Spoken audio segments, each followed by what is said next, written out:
AVAIYA has changed my life. AVAIYA has made me the woman I am today. AVAIYA is my home.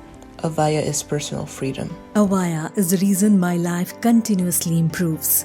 Let everyone in your life know about AVAIYA. Everyone needs to know about this amazing company. Thank you, AVAIYA, for appearing in my inbox. What Ike Allen and Andy Anderson have created at AVAIYA is what the world needs.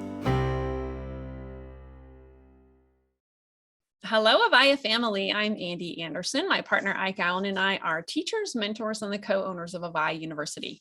AVAIYA is the creator of over 1,000 books, films, courses, teachings, and other supportive resources. Thank you so much for joining us. Our fellow teacher, Debbie Mirza, is back with us today to talk about 4 essential elements to break free from narcissistic abuse and gaslighting. Debbie is an international best-selling author, restorative coach, and singer-songwriter. As a coach, she helps people recognize the truth of what they have experienced after being in a relationship with a covert narcissist and awaken to their true magnificence and worth. Debbie also offers online courses, guided meditations, and her calming music to help with the healing process. Welcome back to AVAIYA, Debbie.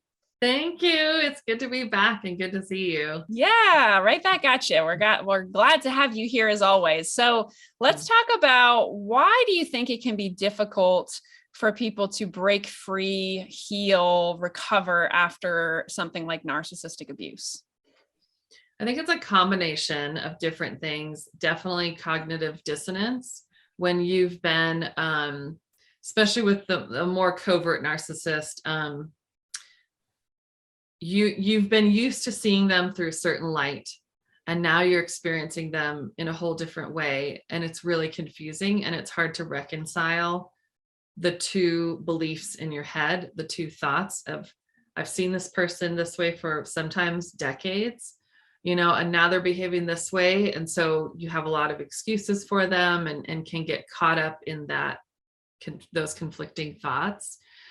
And then when you're gaslit by someone, it's really difficult to see the truth and your reality and your own reality. It's difficult to see who you are. It's difficult to see who they are.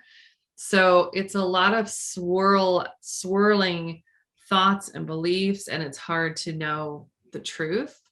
And also there can be what's called a trauma bond, where because of intermittent reinforcement, it's the most powerful way to control someone, is when you're sometimes being really kind to them and then being abusive to them, and then being kind and abusive, and you just never know what you're going to get. And they've done scientific studies on animals where if they, I think it was like monkeys, where they would feed them certain treats every hour. And so they would learn when they ding this bell, they would get the treat. Then they started doing it more infrequently. And so then the monkeys wouldn't know when the treat would come. Sometimes the bell would work, sometimes it wouldn't. And it became very addictive to them. And they would measure their dopamine levels. And when their dopamine was the highest is not when they got the treat, but when they were in anticipation of getting it. So in these relationships, you can get in this healthy kind of addicted pattern of being addicted to that hope and that anticipation of the next crumb of love or kindness that they might give you. So all those elements together are just this perfect storm of making you feel stuck, like you can't break free. It's fascinating. I'm so glad you mentioned that last part around that study and the addiction to the hope, addiction to that anticipation of when am I going to get the love that I think is maybe coming to me, or what have you. I think that is so interesting how we operate like that. So what would you say are some of the common side effects of narcissistic abuse, whether that's all the way back in childhood, in a current romantic partnership or friendships or what have you? What are some of the effects? Definitely low self-esteem and low self-worth, and questioning yourself, not feeling solid or being able to trust yourself with your own decisions. a very basic feeling of not even feeling worthy of being happy or being treated well or being respected, just feeling like there's something wrong with you, and for whatever reason you don't deserve the nice things other people deserve. That's often an after effect. It's really common to have health issues, especially chronic issues and health stuff that you just don't know where it came from. And, it's just kind of chronically tired or chronic adrenal fatigue. A lot of people aren't aware of that. Autoimmune diseases, candida, it can just feel like this constant battle of health stuff. And a lot of the reason for that is one effect of after being with a narcissist is your nervous system gets dysregulated. So it doesn't work in a normal functioning way. So there's a lot of spiking of anxiety and then dropping down into depression. So it's can be a lot of emotional irregulation that can happen from constant trauma. You get CPTSD, complex PTSD. PTSD is more from like an isolated incident. Complex PTSD comes from when you've been dealing with something for a long time that's ongoing. So your body learns to be in a constant fight, flight, or freeze state, and it loses its regulation. Mm-hmm. Yeah. And I'm curious, right? Since you hone in on covert narcissism in your books, is there a difference? Do you see different effects for people if they have experienced a covert narcissist versus a more traditional, right, overt narcissist that we like most people know that one really well?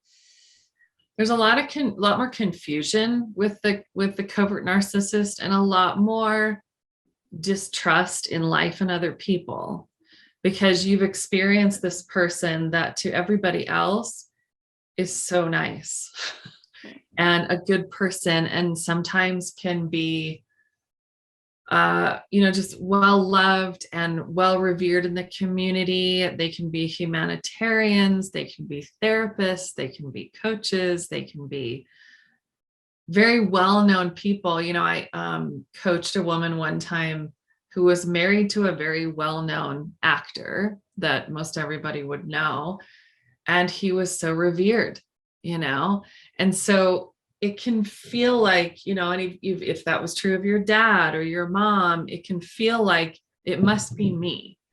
I must be the problem because everyone else loves these people and they're so nice. And then the same with you too, because they love bombed you in the beginning. And then there was the devaluing and the demeaning things they did. The traits are so subtle that you can miss them for years and decades. People have been married to a covert narcissist for over 40 years and had no idea. That's how subtle they are. And there's a spectrum. So the more covert they are, they're kind of more, they're more crafty and more cloaked the way they demean and devalue you. So it can lead you for years just seeing yourself not clearly and feeling unsafe in the world, because who can you trust? I remember talking to a woman and she was saying, yeah, I felt really good about this guy because he had a really good reputation, and in the past I would have bought into that too, but it's almost like a red flag to me now when someone has a good reputation, because that's the big thing with the covert narcissist. It's how they appear to other people as their big value. Mm-hmm. Yeah, very interesting. And I'm also curious, right? You mentioned like more confusion for the person who has dealt with like a covert narcissist. And I think a lot about that and the confusion and gaslighting. And I think about so many people who grew up with that also. Parents were covert narcissists or something like that. And like how much that must impact them today if left right unhealed. Do you have any thoughts in that realm of like what kinds of impacts children experience when they're growing up with that like state of confusion, that lack of trust, that gaslighting? It must be so difficult. Any thoughts there? I think there are deeply rooted beliefs that I'm not okay and I can't trust myself. And also, you know, when you're young, it's really, it's like this combination of life doesn't feel safe, but there's nothing obvious to support this belief. You know, so I think of like, especially ages 0 to 7, that's when they're looking out at the world and asking the question unconsciously, am I safe? Is this world safe? You know? And so you really lose at a young age, you lose that trust for yourself. Also because covert narcissists gaslight you so much, you know, if you bring something up that affected you or hurt you, they will turn things around. So you question if that even happened. So there's just a lot of unsurety, you know, and yeah, and the same with the low self-confidence. And it takes a lot longer to kind of unravel that because it really is like growing up in a cult. Yeah, no doubt. Right. And then obviously repeating cycles in their romantic partnerships later on, and the whole 9 yards. So in your experience, is it possible to like truly heal, right? Truly overcome this kind of damage from these relationships? I'm a big believer in full healing. I think our bodies are incredible. And with the information that we have right now, yeah, I mean, the combination of informing yourself mixed with learning, you know, how to trust yourself again. And it's definitely not something that just time heals. There is effort that's needed to heal after these relationships, but 100% it's definitely possible. Mm-hmm. Good. Mm. I figured as much, you know, I Yeah. mean, why are we all here? Right. Yeah. No, I'm sorry. Yeah. So let's talk about your 4 essential elements in healing. So what are those? Yeah. So in case I forgot, I wrote them down. The first thing is educating yourself. It's really important to understand. And I'm not a big lover of labels in general, but in this case, it's really helpful and necessary to understand what a narcissist is, what a covert narcissist is, what the traits are, how these manifest, because having that knowledge is going to help your brain actually see through things, you know, and help you clear out some, you know, false messages you got. Gotcha. Yeah. And I'm curious, just for a quick question around that is, right, with a covert narcissist, do you see like, are people diagnosed with NPD, right, narcissistic personality disorder, if they're on like the covert end of that, or is that more of like an overt kind of thing? They are very easy for trained therapists to miss that diagnosis. Most you know, people who have been in relationship with covert narcissists, I've talked to some who were in therapy for 15 years and their therapist never spotted it, you know, because it's so subtle that you attribute all your issues and all your feelings to other things in your life, not the person you're with. So it's really, I mean, it is the same diagnosis, it's the same traits, but they manifest so differently. It's really, a covert narcissist can go to therapy and just be a star. And the therapist just loves them because they want to be liked. Like the therapist becomes their target in that situation where they will extract the energy of the therapist. Right. The supply. Interesting. Yeah. Gotcha. They're their supply. Yeah. Okay. So step number 1 being the educate yourself. What about the next one? Yeah. The next one is really starting to explore and journal about what are the messages I received from this person, you know, to begin that journey of learning what you've learned about yourself that may not be true and probably isn't true, and learning how to rewrite those because understanding that because of these relationships, you've developed beliefs that have turned into neural pathways that are strong. You know, they were thoughts at first, now they're solid beliefs. So finding different ways to rewrite those false beliefs about yourself. Yes. Yeah. And I will say, I think by the time this comes out, this should be available, but I created a guided meditation specifically with messages that we get from narcissists to help your brain rewrite those. Right. So That's yeah, awesome. I'm really excited for that to come out. Yeah, that's great. Okay. So we've got, right, educate ourselves, as well as, right, being aware of the messages we received and then rewriting them, right, taking our power back. And what would be the next one?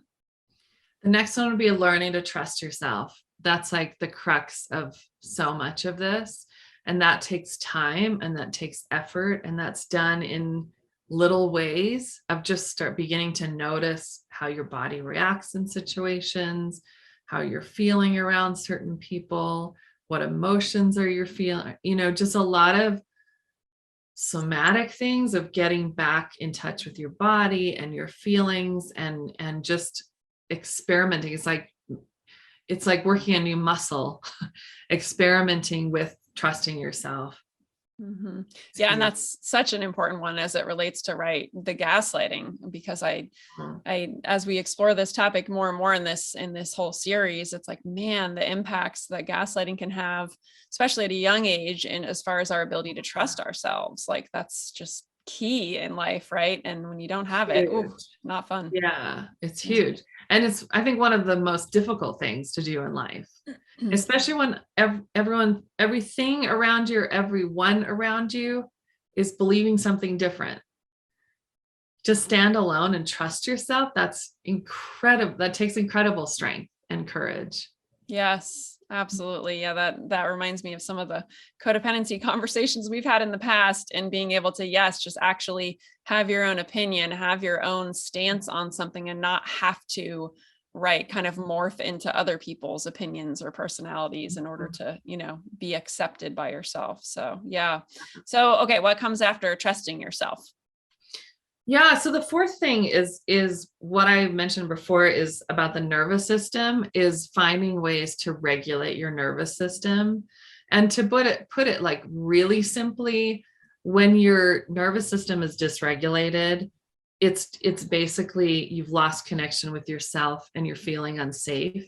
So it's ways of learning how to feel safe again, and learning how to get back in your body. You know, a really simple one is just putting your hand on your hand and saying, this is my hand, this is my body.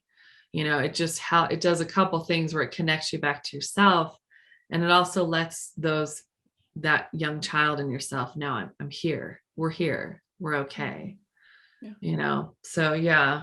Gotcha. Awesome. Thank you. I appreciate you going through those 4 essential elements. And I'm curious too, like for people, do you recommend people, if they're, let's say, you know, people are coming to this from different stages of their journey, but if someone's currently in a relationship with a covert or overt narcissist and wants to get out of that situation, do you recommend no contact with people like that? Or what are your thoughts on that? It all depends on if you have kids or not. If you don't have kids, I highly recommend going no contact, because it really is like coming out of a cult. And anytime you go back into the cult compound, it just messes with your head, because those old tapes are there and you're in a vulnerable state. If you have kids, it's a little trickier. When they're younger, you can't go no contact. So that's where I feel like it's important to have structures and support and clean lines and clear boundaries and things like that. Because at that point, you have to, but there's like apps you can go through to communicate with them. There's lots of tools now that you can use for that. Yeah. And for people who have to like maintain contact, and maybe it's because they work with someone who's right, like that person, or it's I don't know, family member that they see or something, like if people notice like they're being gaslit, right? Is that like, what do you do in that scenario? Because you kind of even know who you're dealing with. So how do you recommend people actually respond to that if you're like aware of it in the moment? Yeah, I think it's hard to know without an example, but I'll kind of throw out like a couple scenarios. Like, let's say you have a grandparent or a parent, you're an adult and you're visiting someone for Christmas, and they often gaslight you. I would say a couple things. Just don't be surprised. Like, prepare yourself. This will probably happen, because I do this all the time. I think we all do. Like, we know our family members have behaviors, but every time we're still surprised. And it's good to kind of go, okay, let's not be surprised. Let's just expect it this time, and then come up with strategies. And then also with the people that you can't help but be around, use the gray rock method, which is like, you become really boring, and you answer with basic questions. Like someone asks you, so how are you doing? Good. How about you? It's, notice it feels totally uncomfortable and not the way, because usually targets of narcissists are people with lots of life in them, and so this is like so uncomfortable for us. But what's interesting is when you do that, you notice like, oh, I'm not giving, no energy is leaving my body. No energy is being given to this person. Because when I'm just like, cool, I can feel my energies like staying right here. Like when you and I are talking, I'm giving energy, you're giving energy, but it's a healthy back and forth. Right. Yeah. But with the people that aren't healthy, it's good to keep our energy to ourselves. Yeah, that's such an interesting tactic. A few other people have been talking about the gray rocking, and yes, it's like harnessing your inner boredom, right? Your inner boring person, right? Really just, it's like, okay, that totally resonates, and how there's really just, there's nothing to exchange there. So yes, I understand that would be, make things simpler for that. What about for people who are out of whatever this relationship was, and they really don't want to repeat it, right? They don't want to find themselves with another narcissist. They don't want to be in another unhealthy relationship in the future. Any suggestions for them? Yeah, I think going back to the get educated and really learn what these traits look like and how they manifest, mixed with, I think the biggest thing, if you do nothing else, is learn to trust yourself and learn to respect and honor every feeling and every impulse you have, because that way, that's like such a great way to safeguard yourself. That way, when you're with someone that looks nice and they sound nice and they say something and your stomach tightens, now you've spent so much time being connected to your body, you notice the tightening of your stomach, and you're learning to trust. If you solely trust yourself, you get to the place where it's like, my stomach's tightened. I don't even need to know why. Right. I just need to know there's something here that my body knows is not good for me, and I'm walking away. So because we end up rationalizing so much and excusing so much behavior, that we really need to develop that core strength, inner strength, and that connection with ourselves. And I think that's the most powerful way to, and that combined with the education is huge as far as safeguarding yourself. Yeah. Yes, absolutely. Yes. Getting back in touch with our bodies. I'm curious too, what are your thoughts on this? Like why do you think a narcissist becomes a narcissist? And this could be answered in both kinds, right? Covert as well as overt. Like what are your thoughts? Big question. That's such a big question. And I feel like no one truly knows. I mean, there's no formula, like if they had this, and this, they become a narcissist. I think there's so many factors that go into it. I think that I'm actually reading a book right now about empathy and what happens when you have a lack of empathy. And one thing is you become a chameleon, which is one of the traits of a narcissist, and especially the covert. But I think, there's so much in our society too, especially Western society, that's just ripe for fostering narcissism, so sometimes it's someone who was abused and had narcissistic parents themselves. Sometimes they were overly coddled and praised, and you can do anything and you're better than anyone, and all these people are less than you, so there's a lot of that driven into people, especially if they were like the golden child, if they were like the hero of the family. There's so much goes into it, but I feel like down deep, it just comes to such a vast disconnect from who their soul really is. To me, like something had to happen early on that just completely cut themselves off from their soul. Because when you're with a narcissist, especially a covert one, they have that feeling of being vacant, and they're very scripted. And it's an interesting phenomenon to be around them, because it's like, who really are you? And they become other people and they become you. And so to me, they're just very lost souls. They're so far from who they are. And to help people too, they can, after you leave one, they can appear like they're doing so well, and they attach themselves, they get a girlfriend or boyfriend or whatever right away. And it's good to know, like it's helpful to know in some ways, when you're a narcissist, there's absolutely no possible way they can fully enjoy life and they can ever have a real connection with someone, because without empathy, there's no chance of a real connection with anybody. But as far as why, it's such a mystery. And I think it's fascinating. And it's not like everyone who was abused or everyone who is overly coddled comes out like that. You can have a brother and sister who came from the same family and were treated the exact same way, and one ends up helping people and one becomes a narcissist. Right. Yeah. So I'm definitely not the expert in that part.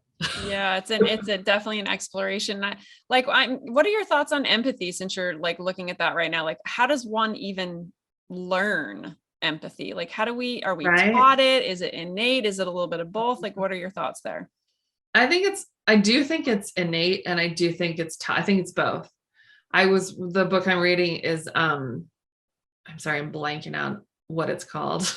Okay. But one thing there's this woman who started empathy programs for schools, and it's so cool. And what she does is she uses 6-month-old babies to help teach 6th graders empathy. So they'll sit around a round blanket, and these are in like high risk, like inner city kind of places where there's so much like bullying and abuse and, the stuff these kids have been through, and they're hardened, and they'll sit around this circle, and there'll be a mom with her 6-month-old baby. And there's something very disarming about a mom with a baby. Everyone tends to feel safe with that. And so then, the baby will like fuss or cry, and so their job, the whole class is about empathy. And their job is to think about, why do you think she might be crying? Why do you think the baby looks just, and, so then the kids will discuss, she looks uncomfortable. Maybe she needs this. So it's a time where their focus is all on someone else and thinking what they might be feeling, what they might be needing. And it's beautiful. And I think I feel like if every parent can just have those interactions with their kids where they just ask, what do you think that person might be feeling? What do you think they might need? Is there something we can do to help? And being, having boundaries around helping too, because that can get, if you're right. like codependent, that can be like, end up being something. But just interacting, and even with schools, I wish every school would do this, to just get kids thinking in those ways, in those terms. I love that. That is so great. What a cool, Yeah. right thing to implement in schools. And yes, absolutely. That's such a, wow. I'm so fascinated by that. Thank you for Right. sharing Yeah, about it. you're welcome. Yeah, that's awesome. So let's talk a little bit about how people can learn more about you, because we're running low on time. I know you've got a few free gifts on your site, and there's a link below that links over to that. So can you share about those? Yeah, definitely. So one is a guided meditation. It's not the one I mentioned because I'm still getting that loaded and figuring things out with that. The other is a free chapter from my book, The Covert Passive Aggressive Narcissist. So if you are wondering if you're with them, that would be it's a great intro. Like if you are with one, you'll want to keep reading. So that's the free one.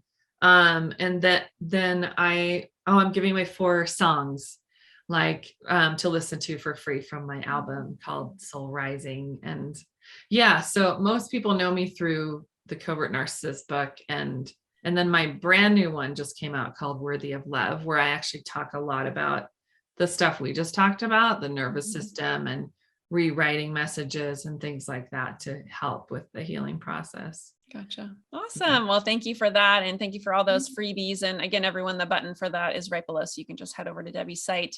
Do you have any last insights before we wrap up?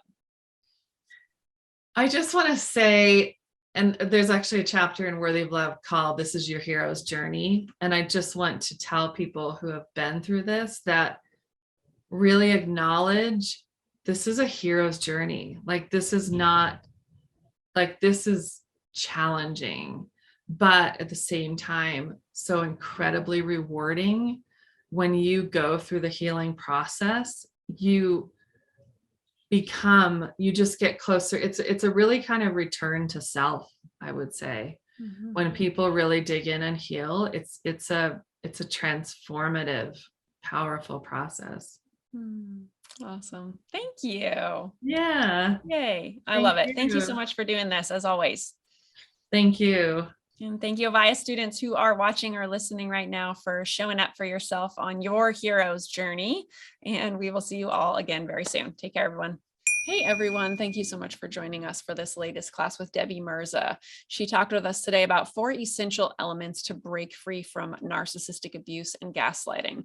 Some of the interesting things I thought in this conversation were why it sometimes is difficult for us to break free from these unhealthy relationships, to really be able to get out of them healthily, heal from them, and move on with healthy relationships. And one of the things she said was, right, based on a study, I think she said around monkeys, is right, we become addicted to hope. We become addicted to this person might change, become addicted to the anticipation of, well, maybe today they're going to be nice, or maybe today they're going to give me the love that I deserve, or those kinds of things. And right, how much that influences our nervous system, and living in this state of fight or flight, and this state of anticipation. And right, anticipation can be a great thing, but then when we're always in that state, it doesn't sound like it is always a healthy way to live. So I thought that was an interesting thing to be aware of in all our journeys. And then we talked about these 4 essential elements of breaking free, being educating ourselves, right?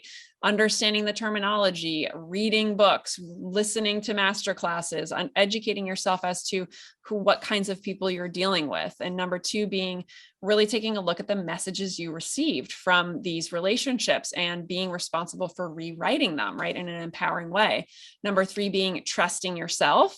And this is especially important as we relate this back to gaslighting, because the impacts of gaslighting can often be self-doubt, not trusting ourselves, second guessing ourselves. So doing things in our life to build that trust muscle within us. And then lastly, that regulation of the nervous system, right? What can you do to calm yourself down? What can you do? What kind of practices can you put into your life where you're regulating that nervous system, where you're doing things like yoga, meditation, breathing exercises, what have you, in order to make sure that you're keeping that balance in your body. So I hope that you found this helpful. And Debbie is also featured in numerous other masterclasses here at AVAIYA University. So if you enjoyed this, please head on over to the homepage of AVAIYA.com to check out more. Thanks, everyone. Take care. AVAIYA has changed my life. AVAIYA has made me the woman I am today. AVAIYA is my home.